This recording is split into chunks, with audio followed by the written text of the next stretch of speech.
Hello friends, আসসালামু আলাইকুম। Welcome to my YouTube channel Munni kitchen. আজকে তৈরি করব রিঠা মাছের তেল ঝাল। এখানে 2 কেজি সাইজের একটা রিঠা মাছ আছে। মাছটা ভালো করে কেটে নেব। মাছটা ভালো করে কেটে ধুয়ে নিয়েছি। আমি সবটা মাছ রান্না করব না, অর্ধেকটা করব। একটা পাত্রে কেটে রাখা অর্ধেকটা মাছ নিয়ে নিয়েছি। এবার মাছের মধ্যে একটু লবণ ও একটু হলুদ দিয়ে ভালোভাবে মাখিয়ে নেব। হলুদ লবণ মাখিয়ে মাছগুলো সাইডে রেখে দেব। একটা কড়ার মধ্যে 3 চামচ সরিষার তেল নিয়ে নেব। 2টো শুকনো লঙ্কা, 2টো এলাচ ফোড়ন দিয়ে দেব।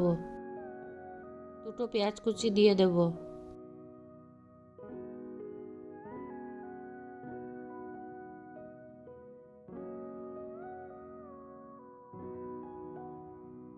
পেঁয়াজটা গোল্ডেন ব্রাউন কালার হয়ে গেছে। 2 চামচ আদা রসুন বাটা দিয়ে দেব।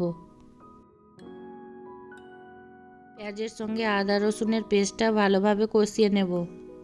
এবার একটু জল দিব, গুঁড়ো মশলাগুলো পুড়ে না যায় তার জন্য। 1 চামচ জিরে গুঁড়ো, 1 চামচ ধনে গুঁড়ো, 1 চামচ শুকনো লঙ্কা গুঁড়ো, পরিমাণ মতো লবণ, পরিমাণ মতো হলুদ দিয়ে ভালোভাবে কষিয়ে নেব।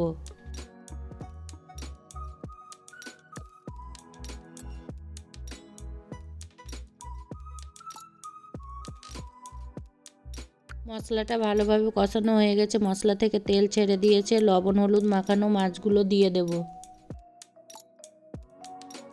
মিডিয়াম টু লো আঁচে মশলার সঙ্গে মাছগুলো প্রায় 10 মিনিট কষিয়ে নেব।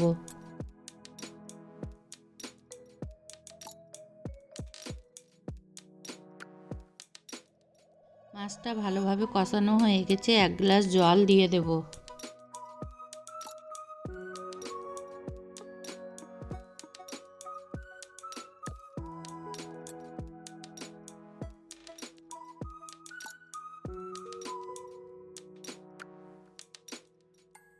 জলটা ভালোভাবে ফুটে গেছে। 3টে কাঁচা লঙ্কা দিয়ে দেব। জল দেওয়ার পর 20-25 মিনিট ভালোভাবে জাল দিব, যাতে মাছটা ভালোভাবে সিদ্ধ হয়ে যায়। এবার সবশেষে ভাজা জিরের গুঁড়ো দিয়ে নেড়ে চেড়ে গ্যাস বন্ধ করে দেব।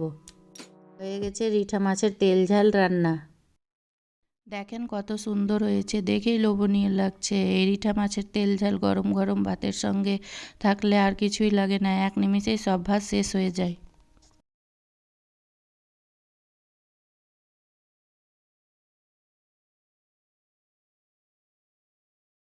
খেতে দারুণ হয়েছিল। আমার রেসিপিটি ভালো লাগলে আমার চ্যানেলটি সাবস্ক্রাইব করে লাইক কমেন্ট শেয়ার করে দিবেন প্লিজ।